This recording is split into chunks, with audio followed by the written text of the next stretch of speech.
Welcome back, students. Today we are going to understand a very important concept in chemistry, that is dipole moment. So let's start with the basic and build a strong foundation for this concept. So first we understand what is dipole.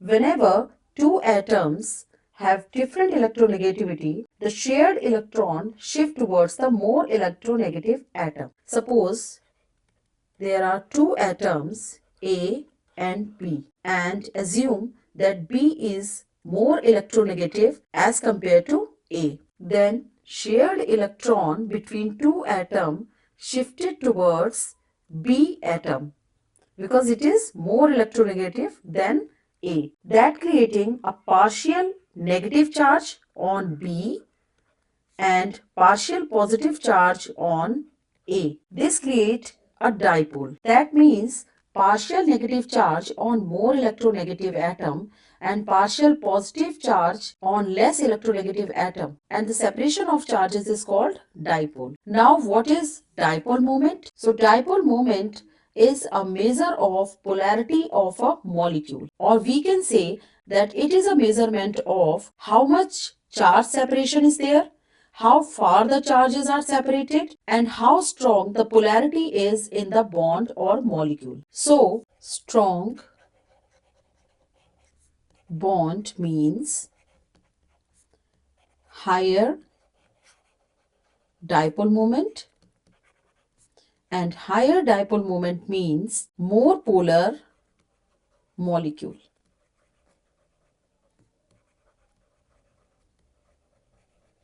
It is symbolized by mu, and mathematically it is represented as mu is equal to q into d, where q is the magnitude of charge, that is partial charge, and d is the distance between the charges. Its unit is called dBi. Now the question arises, why do dipoles form? Because atoms have different electronegativities, so they do unequal sharing of electrons. So if electronegativity difference is 0, then that means electron shared equally. That is non-polar bond. And if there is non-polar bond, then dipole moment will be 0. Like in H2, N2 and O2. In these molecules, both the atoms have same electronegativity. So its dipole is 0. If electronegativity difference is greater than 0, then in that case electrons shared unequally. That means polar bond, and for the polar bond dipole moment is not equal to 0. For example, HCl, HF and water. In HCl, chlorine is more electronegative than hydrogen, and in HF, fluorine is more electronegative than hydrogen. And in case of water, oxygen is more electronegative than hydrogen. And electron shared between the atom shifted towards more electronegative atom and molecule becomes polar. In next case, if electronegativity difference is very high, in that case bond becomes ionic and dipole becomes very large, like in NaCl and KCl. Next, we will discuss the difference between bond dipole and molecular dipole. So first we will understand bond dipole. A bond dipole is the dipole, or we can say charge separation, that forms within a single bond when two bonded atoms have different electronegativities. In simple words, when electrons in a bond are pulled more towards one atom, that atoms become partial negative and other atom becomes partial positive. Like here, chlorine is more electronegative, so it pulls the shared electron towards itself. So it will get partial negatively charged, and the separation creates bond dipole. It belongs to one bond only, that is dipole of a single bond. A dipole arrow is drawn from partial positive to partial negative atom. It only exists in polar bond. Now what is molecular dipole? So it belongs to entire molecule. It is overall dipole moment of a molecule. It is obtained by vector addition of all the bond dipole present in a molecule. So if a molecule has polar bond, the overall molecule may be polar or may be non-polar. So if a molecule is polar, then in that condition, dipoles do not cancel each other. That is, dipole moment is not equal to 0. But if the molecule is non-polar, then in that condition, dipole cancel each other. So dipole moment will be 0. So basically, molecular dipole depends on the geometry of a molecule and the vector addition of all bond dipole. Sometimes bond dipoles exist, but the molecule has no net dipole. This happens due to cancellation. It is because if molecule arranged symmetrically, these dipoles arrow point in opposite direction with equal magnitude. So they cancel each other and the net dipole moment will be 0. This is exactly like pulling a rope from opposite ends with equal forces. In that case, nothing moves. For example, CO2. If we draw its structure, it is like its geometry is linear. In CO2, oxygen is more electronegative than carbon. So the arrow drawn from partial positive to partial negative on both sides. So they cancel out each other because dipole created are equal and opposite. So it is a non-polar molecule while both the bonds are polar. So in that case, dipole moment is 0. Dipole moment is a vector quantity. So why dipole moment is a vector quantity? It is because dipole consists partial positive and partial negative charge separated by distance d. It is denoted by mu and mathematically it is represented as mu is equal to q into d. So this product is vector, not scalar, and its magnitude tells us how strong the dipole is. Symmetrical molecules have zero dipole moment. For example, as we previously studied, in case of CO2, its shape is linear and the dipole cancel out each other. So the resultant dipole moment will be 0. Similarly, in case of BF3, its structure is like, and as we know, fluorine is more electronegative than boron. Thus, the electron pair shifted towards fluorine. So this bond has certain dipole moment and the bond is polar. But each vector cancel the other. So the resultant dipole moment is 0. In asymmetrical molecules, dipole moment is not equal to 0. Here I am showing the example of asymmetrical molecules like in water and in ammonia. So in case of water, its structure is like, it is V-shaped structure. So water has high dipole moment. There are three reasons why water has high dipole. First is oxygen is more electronegative than hydrogen. Its geometry is V-shaped and because of that, two oxygen-hydrogen bond dipoles do not point in opposite direction. So they do not cancel each other. It is like they do not cancel each other and they push oxygen-hydrogen bonds downward, which increase the bending of the molecule. So, more bending means bond dipole add more strongly and higher the dipole moment. Similarly, in case of ammonia, its structure is like, its geometry is trigonal pyramidal and it has one lone pair and three bond pair. Because of this asymmetrical shape, three NH bond dipole do not cancel. Instead, they add up.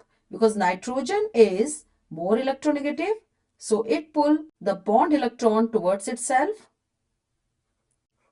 So arrow drawn from partial positive to partial negative atom and these dipole add up. So resultant dipole moment is not equal to 0. Moreover, its lone pair pushes NH bond downward, which is strengthening the upward direction of net dipole moment. Now, we will discuss factor affecting dipole moment. So first we will discuss electronegativity difference. So greater the electronegativity difference between two bonded atoms, greater the charge separation, hence larger the bond dipole. If we compare the dipole moment between HF, HCl, HBr and HI.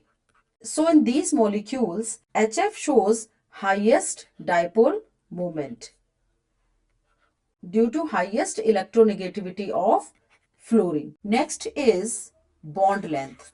So dipole moment defined as mu is equal to Q into D. So larger the bond length means larger D, and larger D means larger mu. Next is molecular geometry. Because dipole moment is a vector quantity, so direction matters. In symmetrical molecules, dipole cancel out each other, so mu is equal to 0. In asymmetrical molecules, dipole add up, so mu is not equal to 0. Next factor is resonance. Resonance structures changes the distribution of charge in a molecule, which affect the polarity of a molecule, partial charges, symmetry, and bond order. Hence, resonance can increase, decrease, or even cancel dipole moment. Like in case of ozone. Ozone are bent in structure. It has two resonance structure like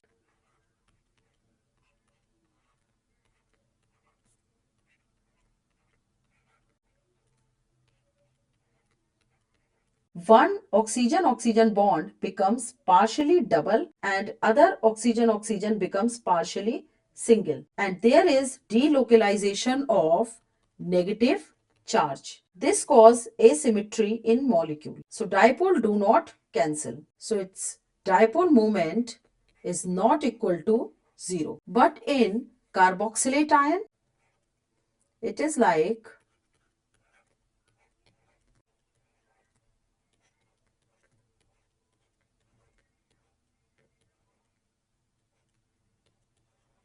so, in carboxylate ion, due to resonance, the two carbon-oxygen bond becomes identical and negative charge is equally shared between two oxygen atoms. So, structure becomes perfectly symmetrical because dipoles are equal and opposite, so they cancel out each other and the resultant dipole moment is equal to 0. So resonance does not always decrease dipole moment. It depends on whether resonance creates symmetry or asymmetry. Next factor is hybridization. Hybridization changes bond length and bond character. So more the S character, shorter bond and smaller dipole moment. So if we compare dipole moment among alkane, alkene and alkyne, then alkane has highest dipole moment because they have less S character. So we can say sp3 hybridization shows highest dipole moment and sp hybridization show less dipole moment as compared to sp2 and sp3. Now we will discuss real life significance of dipole moment. So first is it determines solubility. Molecules with high dipole moment are polar, so they attract other polar molecules. Polar solutes dissolve in polar solvent. Next is it determines boiling point. So higher the dipole moment, stronger the dipole-dipole attraction between molecules, which increase the forces, and these strong forces require more energy to separate molecules. So higher the dipole moment, higher the boiling point. Next is it helps identify ionic versus covalent character. Large dipole moment indicates large charge separation. So molecule has more ionic character. If mu is equal to 0 that indicates covalent character in a molecule. Next point is important in predicting molecular shapes. Dipole moment depend on the direction of bond dipoles. So by seeing whether dipole cancel or add, we can understand the geometry of a molecule. And the last point is it explains the behavior of gases in electric field. Polar molecules align along an electric field. Because of their dipole moment, they get attracted or oriented in the direction of field. Now we are done with the today's concepts. Let's continue learning in the next video. Keep practicing and stay consistent. Bye bye.